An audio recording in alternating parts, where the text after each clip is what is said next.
The sensorial area of the primary environment allows the child to have a lens through which to experience the world. This is an area where a child has fundamental understanding and a sharpening of their five senses: sight, sound, touch, taste, and smell. Isolation of difficulty allows the child to observe and detect what it is they are visually working with. So a teacher would present a material to the child, and then the child would be free to work with that material. The teacher would then step back and observe the child working with that material. If, for example, they are working with the pink tower material and grading them from largest to smallest in size, if a child misplaces a few of the materials in that order, the teacher then knows the child is not ready to move on from that skill. The sensorial materials have what we call isolation of difficulty. That is, they solo out one element or one aspect that draws the child's interest and attention to that element. When we're looking at the materials dealing with the visual discrimination of size, as you see here, we have our material, the pink tower. Here we have the brown stairs. Notice all the cubes are pink. However, they increase by 1 centimeter cubed in size.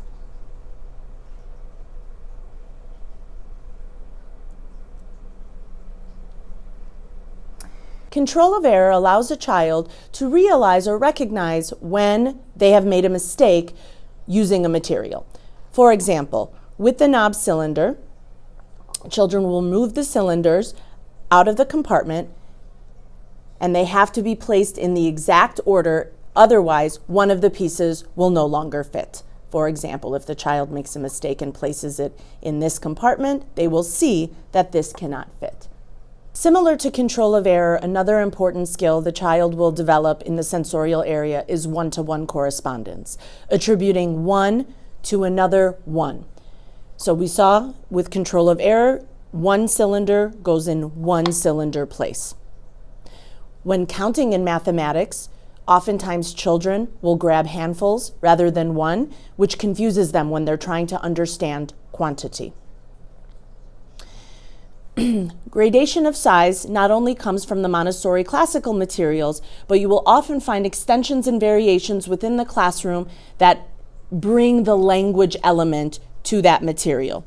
Here, for a younger child, the picture next to the word large versus the picture next to the word medium are very helpful, but children at the older primary age level begin to have reading awareness and then are able to read the labels. And likewise, the materials are graded from large, medium to small. Once a child has mastered a concept, they are able to grade the brown stairs from largest to smallest. That really helps them to understand mathematical reasoning. So we oftentimes call sensorial the pre-math area of the classroom. In order for a child to understand, truly understand that the number 8 is larger than the number 3, they need to understand what larger is. That is why gradation is so important.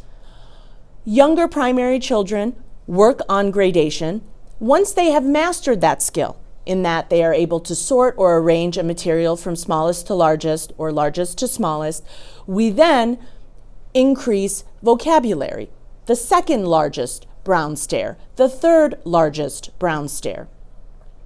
Vocabulary and language development is a primary aim within the sensorial environment. Older children in the classroom are able to extend their learning and explore their creativity by combining materials within the classroom. Notice that one of the sides of the brown stair matches the pink tower. So a child is free then to combine the materials in order to make a creative display.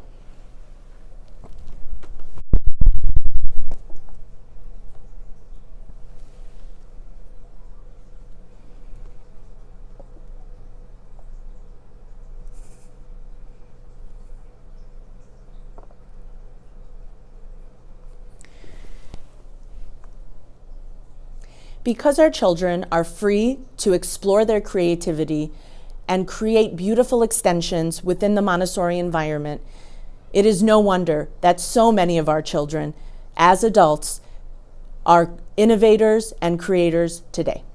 Another example of variations and extensions is that with the knobbed and the knobless cylinders. Of course, much like you learned in practical life, utilizing the pincher grasp when utilizing this material, you can combine the two and stack them on top of each other. Or some children like to put the knobless cylinder within the knobbed cylinder. Montessori presentations of materials have many layers, like that of an onion. One example would be the color box sequence of materials. In the first box, we have the primary colors. In the secondary box, we have the secondary colors. And in the third box, we have the secondary colors graded by shade. The way that we present language or new vocabulary to children in a Montessori classroom is through what we call a 3-period lesson. For a young 3-year-old, possibly 2.5-year-old in a primary environment, if I was introducing the primary colors, I would engage in a 3-period lesson. In the first period, I identify the object and give the vocabulary to the child. This is blue, this is red, this is yellow. In the second period, I give the vocabulary to the child, but the child has to identify. Show me blue, show me yellow, show me red. This is also the part of the lesson that takes the longest. So if I feel a child really needs greater reinforcement, I might play a game with them. Put the color yellow on your head. Let's put the color blue on your knee. The third period of a 3-period lesson is where I assess whether or not a child has retained the vocabulary that I have presented. What is this? What color is this? And what color is that? We utilize 3-period lessons throughout the curriculum.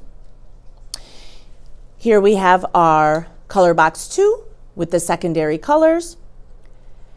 And here we have color box 3, which has the same secondary colors, but they are graded by shade, starting with the darkest to the lightest. And finally, for the visual sense, we have our analytical geometry materials. The purpose of these materials are to introduce children to the vocabulary of shapes and 3-dimensional figures. They are also intended for children to be able to break things apart and put them back together. Many of these materials continue on in the elementary program. At the primary level, they work with them sensorially and then mathematically once they get to the upper elementary curriculum. So here we have the constructive triangle box 1. Children work with this sensorially as well as a puzzle, and children who are a little bit older may create extensions. So the whole triangle is one solid piece. Then the children are taught to align the pieces to create a shape by having the black lines touch.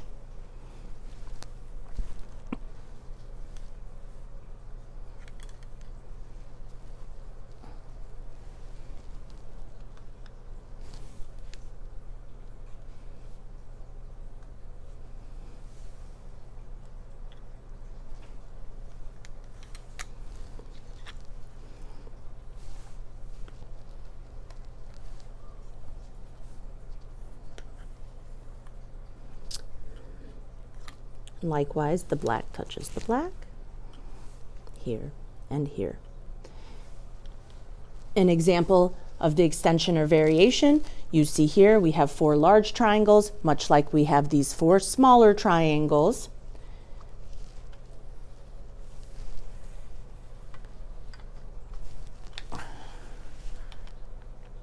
Which create the larger triangle.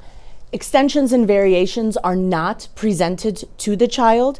We want them to be able to explore and see them on their own. Now, oftentimes, You will see children in Montessori, we talk about the process, not the finished product. Children who see this for the first time will oftentimes mess it up and do it all over again.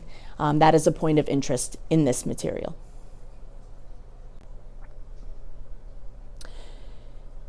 So again, when we're talking about attributing one-to-one, here we have our sound cylinders. One blue goes with one red. The child begins by picking one up and shaking it, and then checking the red on the other side. These do not make the same sound.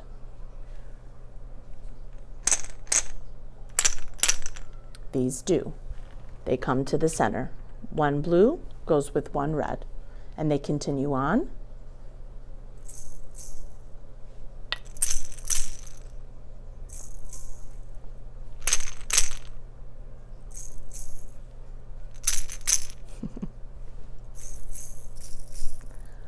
Found another match until they've completed the activity.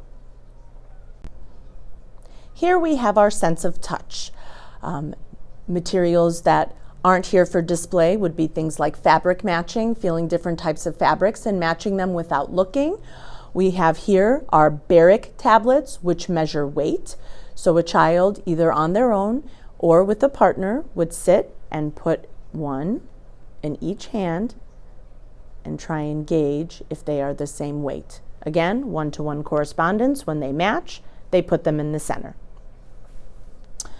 Rough and smooth boards is a way that we present vocabulary as well, with more of a tactile sense with children.